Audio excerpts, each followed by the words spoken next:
Amém? Mas eu tenho um recado de Deus para você, e eu quero algo que Deus tem me falado desde o início do ano. Já ministrei essa palavra em outros lugares, mas eu quero ministrar aqui hoje à noite por entender que ela tem algo que nós precisamos atentar. E assim, não tenho dúvida nenhuma que Jesus é a coisa mais importante para a nossa vida. Não há nada que possa substituir Jesus. Todas as coisas que podemos experimentar, sentir, todas as curas que podemos receber ou não receber, o que é mais importante em tudo isso é a pessoa de Jesus Cristo. Ele precisa ser o nosso primeiro pensamento do dia e o nosso último pensamento do dia. Agora em janeiro eu falei para um grupo de adolescentes no intensivo de missões, que eu tenho falado com eles, eu estou despertando uma geração há 4 anos, para o grito da meia-noite, e eu disse, vocês têm que pensar em Jesus, ele tem que ser o primeiro pensamento, e eu falei, se você tiver dificuldade, escreva no teto do seu quarto, Jesus, e quando você for dormir está lá, quando você acordar está lá Jesus, e se possível, pinta em neon, para quando apagar a luz, ficar brilhando, Jesus, Jesus, Jesus. Ele é nosso principal assunto. Não há outro fundamento, não há outra pessoa, não há outro motivo pelo qual nos reunimos aqui nesse lugar, a não ser por Jesus Cristo nosso Senhor. Amém? Glória a Deus. Abra aí sua Bíblia em Êxodo capítulo 40. Eu vou ler do versículo 34 ao versículo 38. Você vai acompanhar aí no telão, na NVI, eu estou lendo aqui na minha Bíblia, na revista e corrigida. Então diz assim a palavra do Senhor. Então a nuvem cobriu a tenda da congregação, e a glória do Senhor encheu o tabernáculo.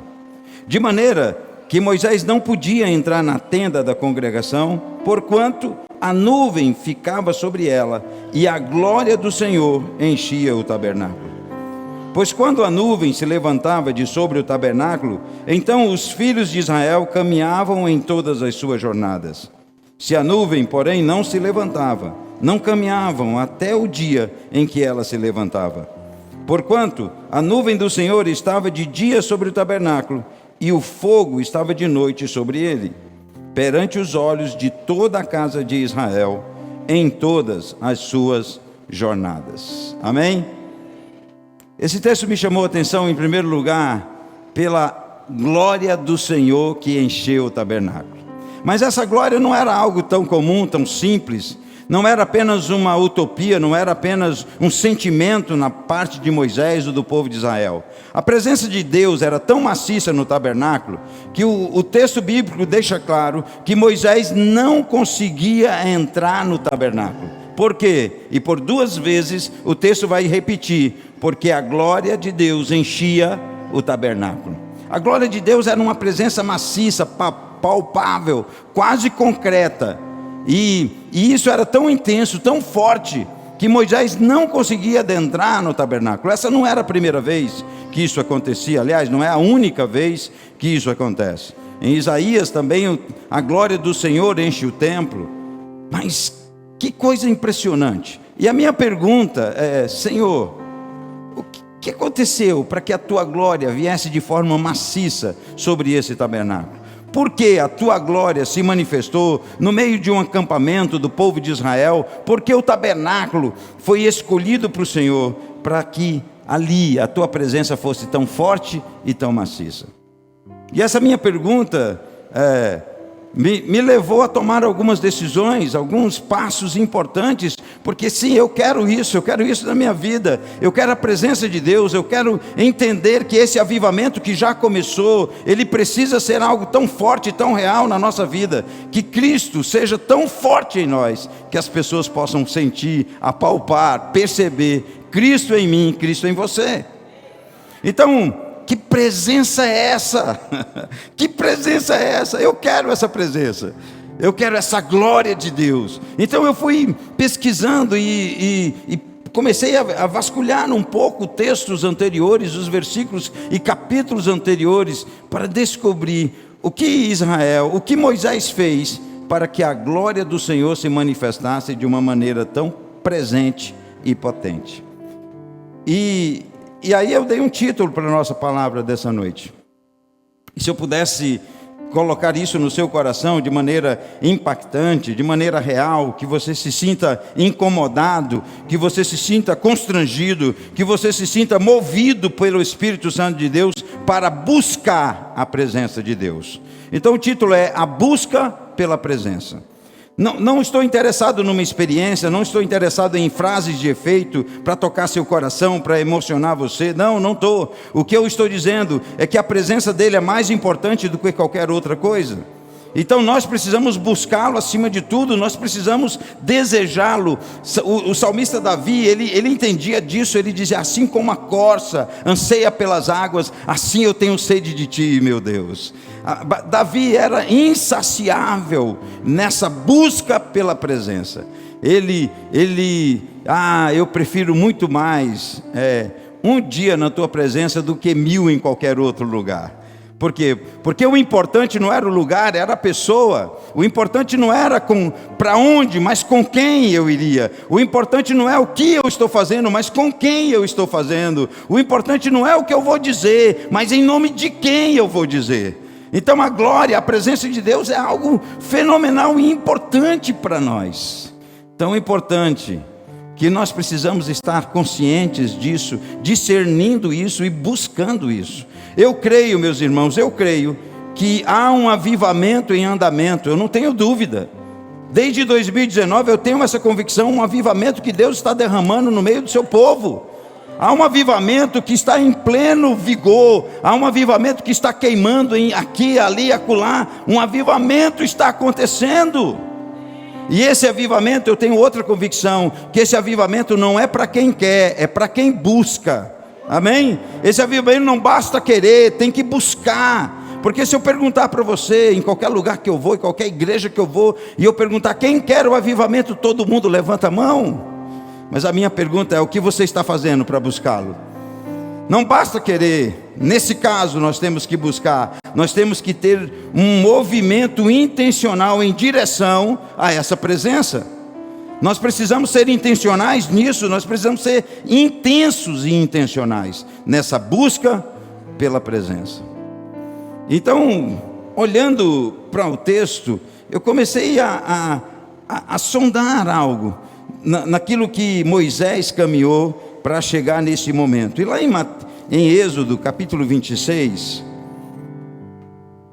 eu encontrei a primeira pista necessária para que a presença de Deus seja real e tão potente e presente. O capítulo 26 diz assim, versículo 30, Deus falando para Moisés: então levantarás o tabernáculo conforme ao modelo que te foi mostrado no monte.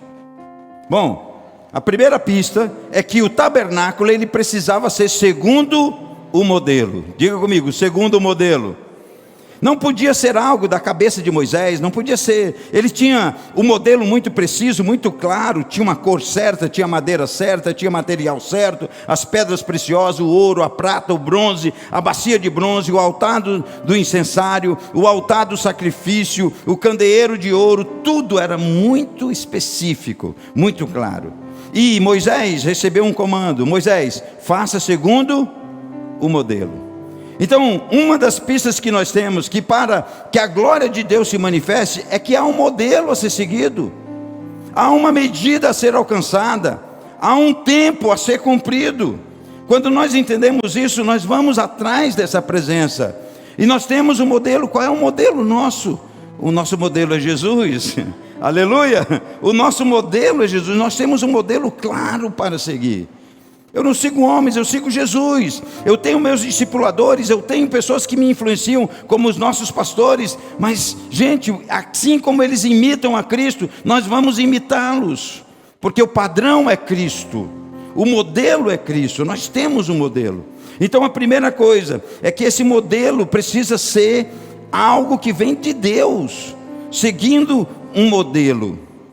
Temos que fazer, temos que andar, temos que alcançar. Deus é Deus de medidas. E é interessante porque cada utensílio no tabernáculo, ele tinha uma medida. A mesa tinha que ter uma medida, 1 metro.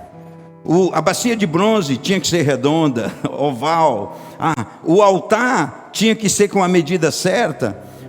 A arca tinha que ser feita de madeira de acácia. Tudo revestido de ouro, tudo tinha um modelo específico que Deus mostrou a Moisés no monte. Então a primeira coisa, para que a presença de Deus seja alcançada, é que eu tenho que seguir o modelo.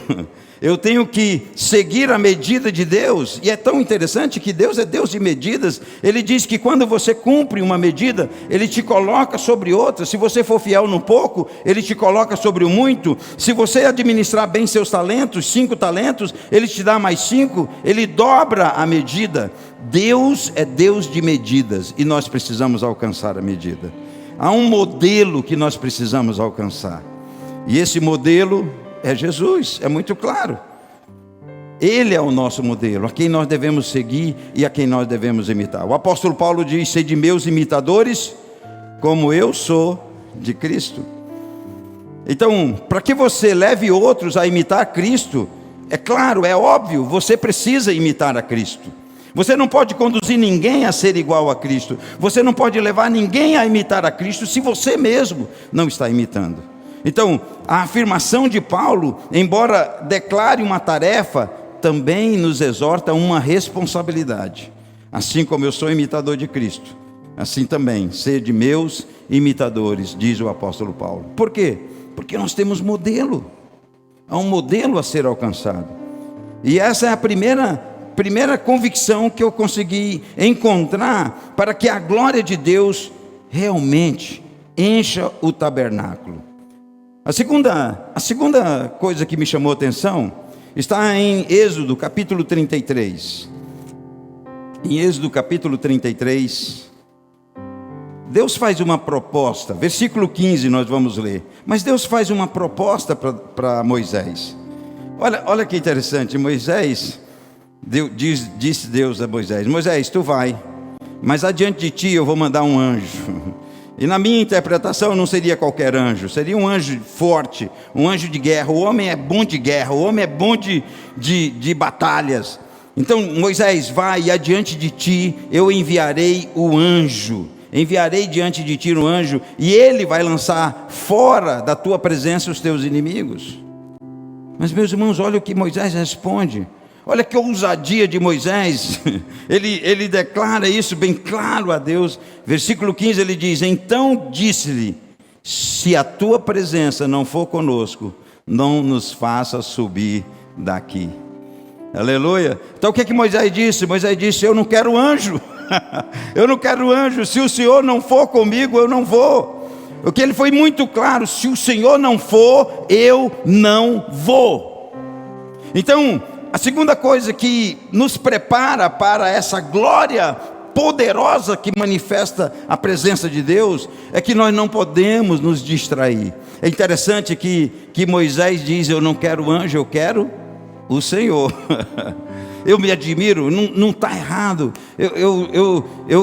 Eu entendo que nós precisamos, os anjos estão aqui para nos servir, mas me preocupa que às vezes nós estamos mais procurando ver anjo do que ver Deus.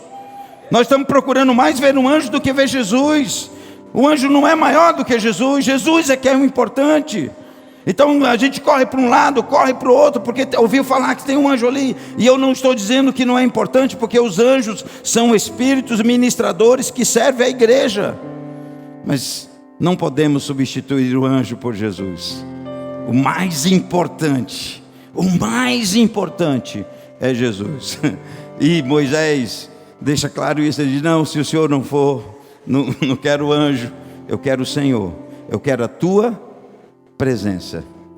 A segunda coisa que me fez perceber que Moisés foi crescendo e desenvolvendo esse ambiente onde a glória do Senhor fosse manifesta de maneira poderosa, é que ele disse: se o Senhor não for, eu não vou. O que eu quero é a tua presença. Meus irmãos, não importa o que fazemos, o importante é com quem fazemos, como eu disse. Não importa para onde você vai, mas com quem você vai. Jesus é a coisa mais importante para nós. Como eu fico alegre com a promessa de Jesus em João capítulo 14. Ele disse: olha, não se preocupe, não se turbe o vosso coração, fiquem tranquilos. Eu vou para a casa do meu pai, vou organizar as coisas. Na casa do meu pai há muitos lugares, se não fosse assim eu vou teria dito, mas eu vou, e vou organizar as coisas, vou preparar as coisas, mas eu voltarei, e os levarei comigo, para que onde eu esteja, estejais vós também. Ele não diz: eu vou te pegar e levar para aquele quarto que eu preparei para você, aquela casa que eu preparei para você. Não, ele diz: para que onde eu esteja, estejais vós também. Que promessa, que coisa extraordinária. Você que nos ouve pela internet, não há promessa mais importante e melhor do que isso. Jesus, a glória de Deus, manifesta entre nós. Não queremos apenas uma experiência, nós queremos uma presença. Não queremos apenas uma experiência. Não que a experiência não seja importante, mas ela não é mais importante do que a presença. Eu não quero apenas uma experiência, eu quero a presença de Deus na minha vida. E o que eu preciso fazer? Em primeiro lugar, eu preciso alcançar uma medida, eu preciso alcançar um modelo. Em segundo lugar, eu preciso desejar ardentemente a presença de Deus. Como disse Davi, como a corça anseia pelas águas. Essa presença é que é importante. E essa tenda da habitação, ou tenda da congregação, ou tenda do testemunho, como o Antigo Testamento relata, ela tinha uma medida certa, um modelo certo. Para que a glória do Senhor fosse manifesta naquele lugar, tudo tinha que ser feito conforme a medida. Tudo tinha que ser feito conforme o modelo. Deus é Deus de libertação. Deus libertou o povo de Israel do Egito, tirou da escravidão, assim como nos tirou do lodo, do pecado. Quanta sujeira, nós sabemos de onde Ele nos tirou. Deus nos libertou, Deus nos tirou, Ele fez uma aliança conosco. Agora, é necessário que desejemos a presença dEle em nossa vida, acima de tudo. Porque não basta ser livre. Não basta ser livre. Eu preciso estar com Ele. Não basta amar a Deus, eu preciso estar com Ele. Então a presença dEle é importante. E segundo o texto, a primeira coisa é que nós temos que ter um modelo. O que é mais importante é alcançar esse modelo. Que nós precisamos valorizar a presença mais do que a experiência com Ele. Em Êxodo, capítulo 39, versículo 32, depois que o tabernáculo foi construído, a tenda da congregação, a habitação de Deus, era uma tenda feita de madeira, de peles, de tecidos, né? Todos os utensílios, tudo com uma medida clara, cores definidas. Depois que tudo acabou, diz o versículo 32, assim se acabou toda a obra do tabernáculo, da tenda, da congregação. E os filhos de Israel fizeram conforme tudo que o Senhor ordenara a Moisés. Assim o fizeram. Cumpriram, fizeram do modelo. Eles não criaram, essa mesa está muito pequena, vamos estender ela mais um pouco. Essa bacia podia ser maior, vamos tornar ela maior. Não, tinha uma medida, eles fizeram tudo conforme a medida. E quando eles terminaram, eles trouxeram tudo na presença de Moisés. O versículo 43 vai dizer: viu, pois, Moisés toda a obra. Ele verificou. Eu acho que ele não tinha uma trena na hora, mas ele deve ter usado uma escala de medir para saber se a mesa da propiciação estava do tamanho certo, se a bacia era de bronze, porque se não fosse, ele mandava dizer: não, volta, faz de novo, tem que ser conforme o modelo. Quando Moisés verifica e tudo é feito conforme o modelo, presta atenção você que está me assistindo pela internet, quando Moisés verificou que tudo foi feito conforme o modelo, ele abençoou. E logo em seguida, o que acontece? A glória de Deus enche o tabernáculo. A glória de Deus vem de uma maneira maciça e enche o tabernáculo. Então, meus amados, quando buscamos ardentemente a presença de Deus, quando fazemos conforme o modelo, quando colocamos e avaliamos se o que estamos fazendo está correto, a glória de Deus se manifesta. Aleluia! A glória de Deus se manifesta. Chegou o tempo da igreja ansiar mais pela presença.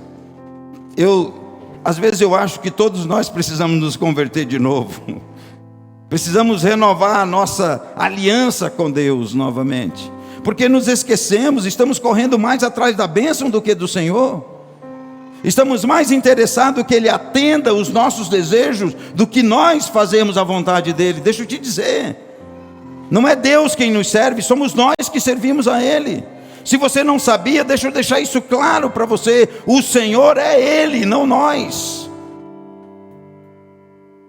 Deus não é um gênio da lâmpada mágica. É lógico que Ele quer nossas bênçãos, vai nos abençoar. Mas o que me importa é fazer a vontade dEle, é crescer nisso, sabe? No Novo Testamento, a visão do tabernáculo é alterada. Vamos lá para 1 Coríntios capítulo 3, versículo 16. Veja lá o que diz. Nós vamos acompanhar na NVI. Não sabeis vocês não sabem que são templo de Deus e que o Espírito de Deus habita em vocês? Deixa eu te dizer, o modelo do Antigo Testamento, do tabernáculo, apontava para um tabernáculo superior, não feito por mãos humanas. Não era mais de madeira, de pelos, de couro, de tecidos, de ouro, prata, não era mais feito por mãos humanas. Agora o tabernáculo sou eu e é você, amém? Agora no Novo Testamento, aquilo que era figura agora passa a ser concreto, real. Não, Deus não habita mais naquele templo, Deus resolveu habitar em nós. Que privilégio! Que coisa extraordinária! Não é mais um tabernáculo feito por mãos humanas. O próprio Deus nos criou. E nós agora somos o tabernáculo. Paulo deixa isso claro. Vocês não sabem? Preste atenção, vocês não sabem? Vocês são o templo do Espírito Santo. Lá em Mateus capítulo 21, Jesus entra no templo construído por Salomão. Ele entra naquele templo. E quando ele entra, ele fica indignado. Não é porque os cambistas estavam lá. Era necessário ter casas de câmbio. Vinha povo de todas as nações. Tinha que ter animais para ser vendido. As pessoas iam para fazer os sacrifícios. E ninguém podia trazer um animal de longa distância. O que era o problema? Os cambistas e os negociantes estavam no lugar inadequado, porque era o pátio dos gentios, era onde os gentios tinham que adorar a Deus, e eles estavam ocupando um espaço indevidamente. E quando Jesus percebe isso, ele expulsa os cambistas, ele destrói as barracas, e ele diz: a minha casa será chamada casa de oração para todos os povos. Então deixa eu te dizer, o que está ocupando indevidamente a sua vida? Quais são os pecados, as feridas, ou o orgulho, o egoísmo, que está ocupando indevidamente o lugar na sua vida? Jesus quer remover isso, sabe? A nossa esperança, a nossa alegria, a nossa cura, a nossa libertação, só depende de uma pessoa. O nome dele é Jesus. Ele é o libertador, Ele é o que cura, Ele é o que liberta. O que está ocupando indevidamente? Bom, nós precisamos avaliar, como Moisés verificou as medidas, nós precisamos verificar também. Olha, Jesus declarou sobre esse templo de Salomão, Ele disse: olha, aqui não ficará pedra sobre pedra que não seja removida, destruído. Ele estava falando isso. Ele purificou o templo, expulsou os cambistas, mas sabia que 40 anos depois aquele templo seria destruído. Por que ele deu tanta ênfase? Deixa eu te dizer uma coisa. Se Deus estava usando um templo físico para dizer a medida precisa ser alcançada para que a minha glória encha o templo, eu posso te perguntar com tranquilidade: o que te faz pensar que esse tabernáculo agora não exige medidas e um modelo a ser seguido? O que te faz imaginar que esse tabernáculo aqui pode ocupar indevidamente coisas erradas, o pecado? A glória de Deus é que precisa ocupar a nossa vida. Ora, se Deus exigiu uma medida do tabernáculo antigo, o que te faz pensar que Ele não exige de você uma medida a ser alcançada? O que te faz pensar que nós não precisamos de um modelo? O modelo é Jesus. A presença dEle em nós. Não basta ter um sentimento. Eu quero que a presença de Deus seja tão marcante em mim, que em todo lugar que eu chegue já não sou mais eu, mas Ele em mim. Como diz o profeta João Batista, que ele cresça e eu diminua, que as pessoas não me vejam, mas vejam Jesus. Pare de buscar ser o foco das atenções. Não é você mais, é Jesus. Ele é que é o importante. Ele é que é o importante. Jesus. A glória dele se manifestará de uma maneira maciça em sua vida quando você seguir o modelo. Que modelo é esse? Jesus. Quando você desejar tão ardentemente a presença dele na sua vida, que você não permite mais que nada ocupe a sua vida inadequadamente. Que o pecado seja removido, que o orgulho seja removido. Você não é o Senhor é Ele. Nós estamos aqui para obedecê-lo. Talvez não seja o discurso que você quer ouvir, mas deixa eu te dizer, Jesus é o Senhor. Deixa eu repetir isso para você: Jesus é o Senhor. Deixa eu te dizer mais uma vez: Jesus é o Senhor. A presença é a dele. Um dia eu estava em casa, acabou o café, acabou o gás, eu tive que sair para comprar o bujão de gás com um amigo, e não tinha nada aberto que eu pudesse comprar. Passei em frente a um bar, tinha lá dois bujão, e eu parei no bar, perguntei ao dono do bar: você vende esse bujão? Disse: vendo. Então eu quero um. Negociei com ele, paguei. Quando eu estava pagando, um dos que estava bebendo, alcoolizado, chegou para mim e me pediu para pagar uma dose para ele. Paga uma dose aí para mim. E o dono do bar disse assim: rapaz, você não está vendo que ele é crente? Ele não vai pagar bebida para você? Eu não tinha evangelizado o dono do bar. Eu não cheguei dizendo graça e paz. Eu não estava usando aquelas camisetas, eu sou crente. Não tem umas camisetas que a gente usa e diz assim, eu sou crente? Não estava usando. E aí eu perguntei para o dono do bar: como você sabe que eu sou crente? E ele disse: porque você tem um brilho diferente. Jesus em nós. É Jesus em nós, é a questão. Eu quero isso. Eu quero isso com uma intensidade maior. Eu quero que não seja mais eu. Eu não quero mais fazer a minha vontade. Eu estou cansado da minha vontade.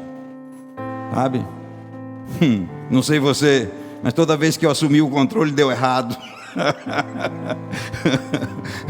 Estou cansado disso. Sabe? Eu sei que a misericórdia do Senhor se renova todos os dias, mas eu não quero mais andar na misericórdia, eu quero andar na graça. Amém? Não, eu preciso da misericórdia, mas eu quero andar na graça.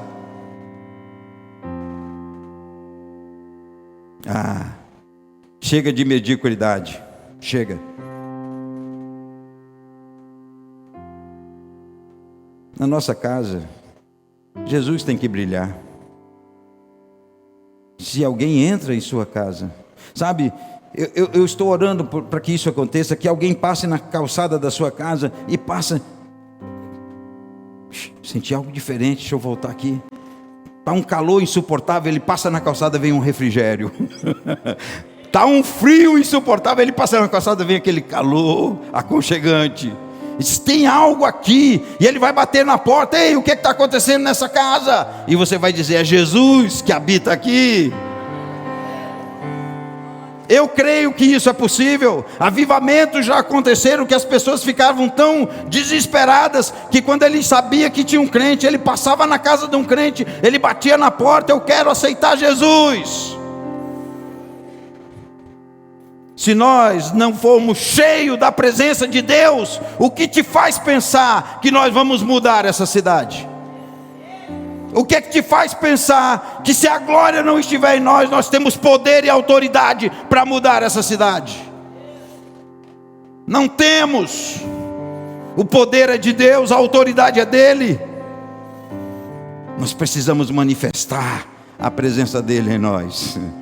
Deseje ardentemente essa presença. Que isso seja a coisa principal da sua vida. Eu não sei o que você vai fazer, mas faça.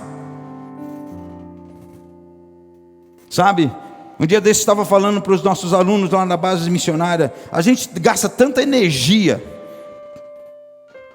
para vencer o pecado, para lutar contra o pecado.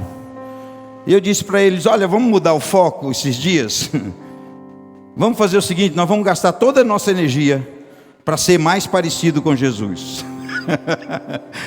Muda o foco. Para de querer lutar só.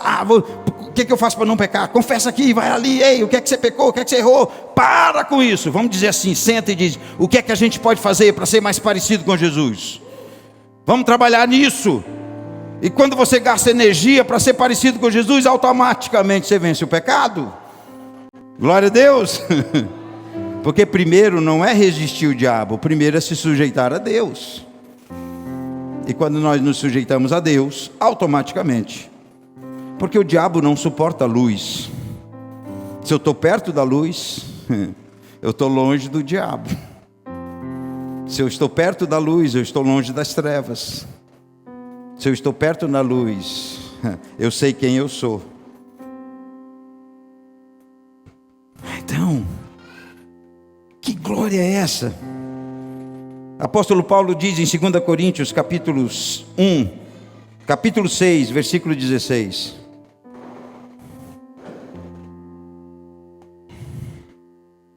Meus amados, que acordo há entre o templo de Deus e os ídolos?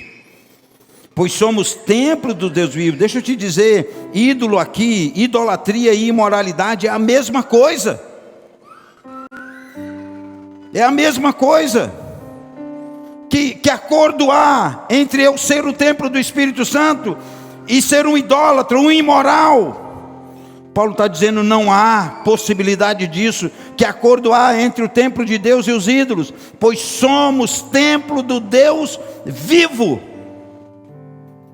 Como disse Deus, habitarei com eles e entre eles andarei, serei o Deus deles e eles serão o meu povo.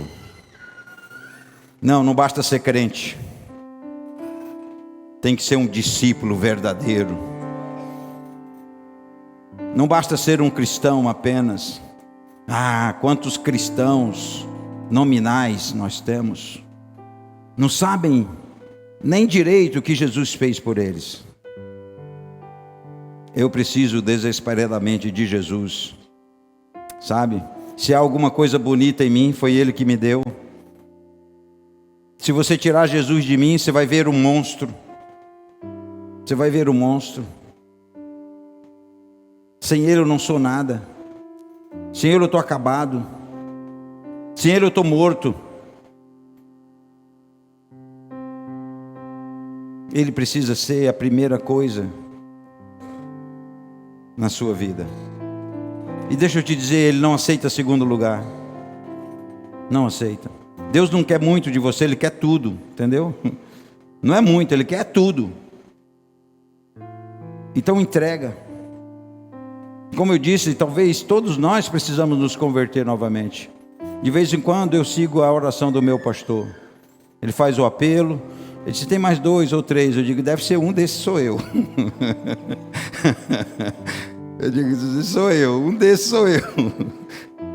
E quando ele ora aqui com o pessoal, eu oro, repito a palavra, a oração, eu repito. Eu quero renovar isso em mim. Porque eu quero ser mais parecido com Jesus hoje do que eu fui ontem. Eu quero ser menos parecido com Jesus hoje do que serei amanhã. É um crescimento contínuo, não para. Não para. Pare de buscar, você para de crescer. Para de ler a Bíblia, você vai ver o monstro aparecer. E se o monstro já está lá, expulsa ele. E começa a ler a Bíblia. A palavra de Deus é poderosa. Não vou trocar a experiência pela presença, não vou. Não vou fazer como eu quero, eu vou seguir o modelo. Não vou fazer do meu jeito, não vou. Não funciona, eu vou seguir o modelo. Eu vou alcançar a medida. Eu não vou andar segundo a minha vontade, sabe?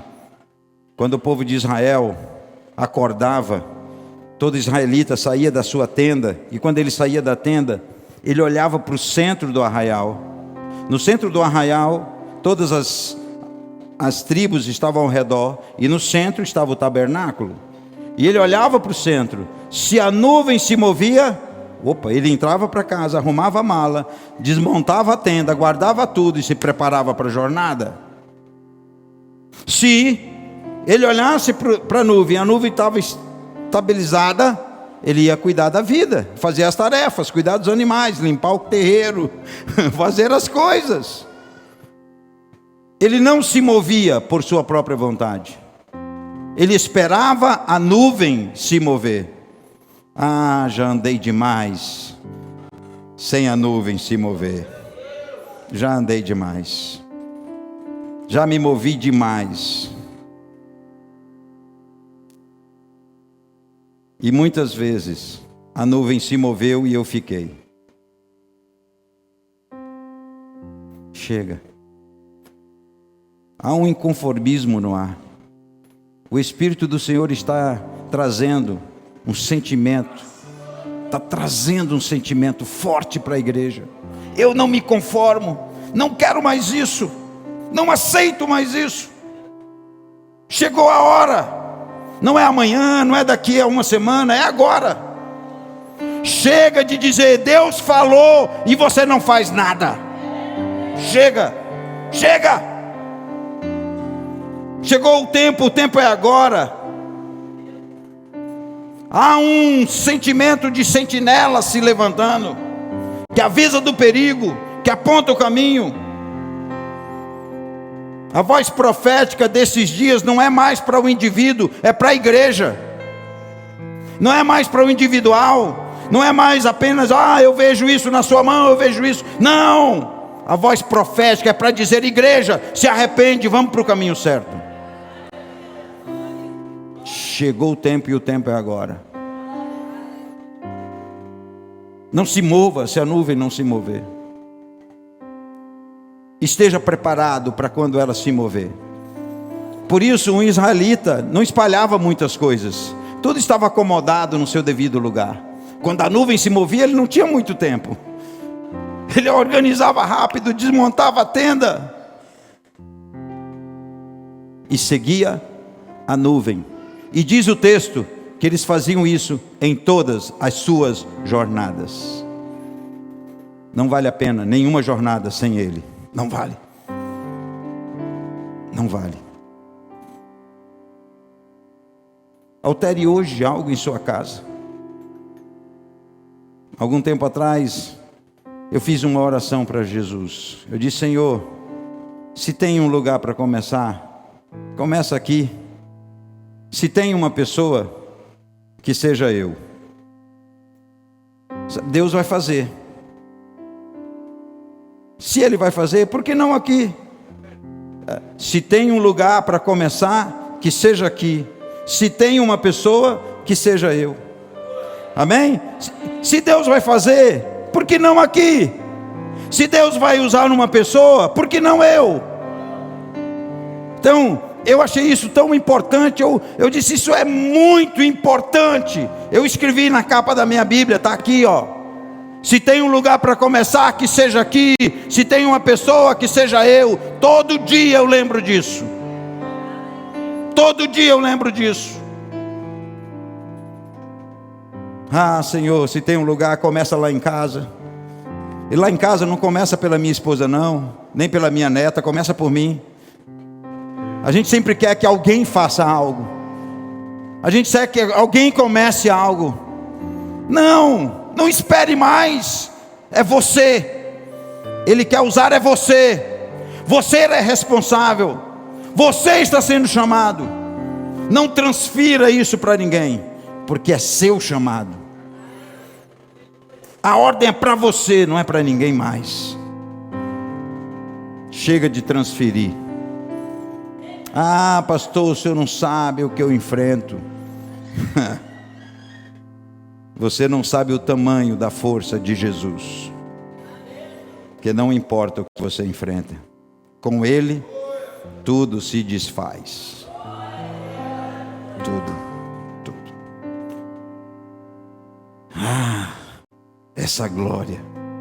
Não, eu não quero apenas um pouco, uma porção do Espírito. Eu quero que a presença dele seja tão maciça em mim que não caiba mais nada, que nada mais entre, porque a glória dele é maciça, aí não cabe mais nada. Eu não preciso de mais nada, porque ele me basta. Ele é tudo. Nós somos um pó. Jesus, você precisa estar apaixonado por Ele. Você precisa apaixonar-se por Ele.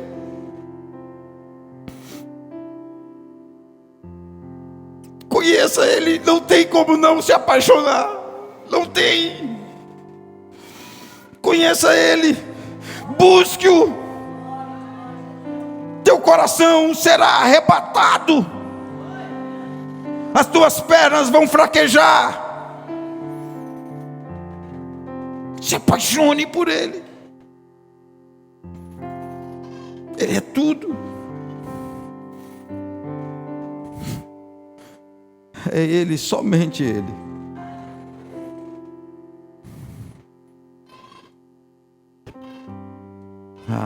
Há um mistério. Em Colossenses capítulo 1, versículo 26 e 27.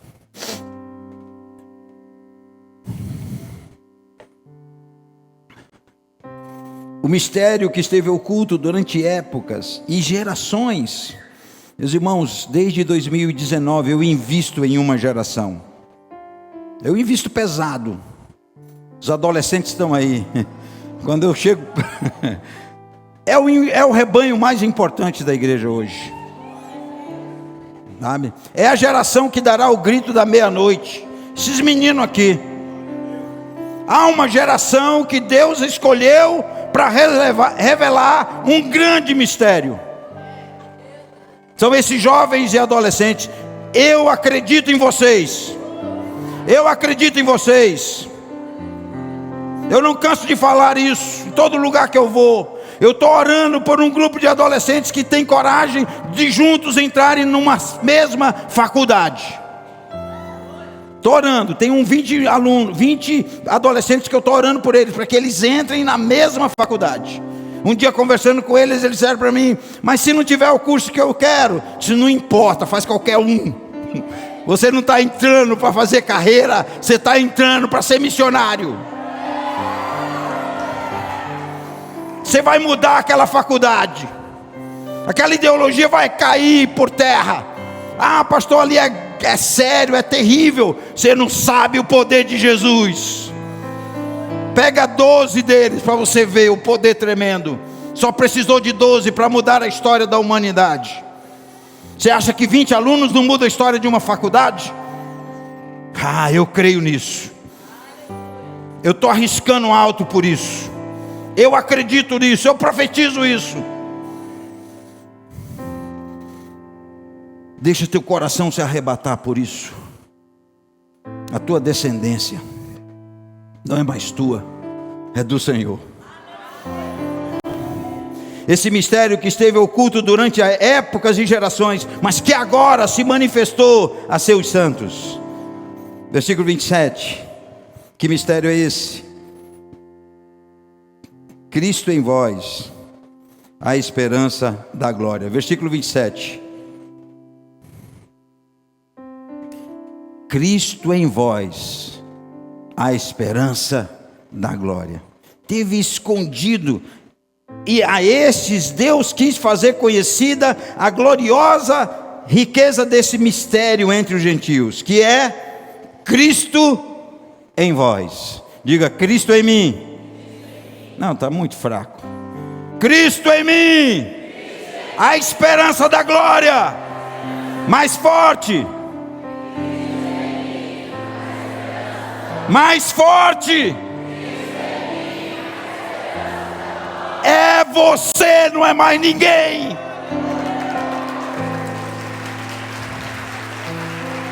É você. Eu não quero ouvir contar a história desse avivamento. Eu quero dizer, eu estava lá. Eu estava lá. Eu vi, eu estava lá. Tem gente que vai ouvir falar, mas tem gente que vai poder dizer: eu estava lá. Eu estava lá. Você que decide a que grupo de pessoas você quer pertencer: aos que vão contar a história ou os que vão escrever a história? Fica de pé.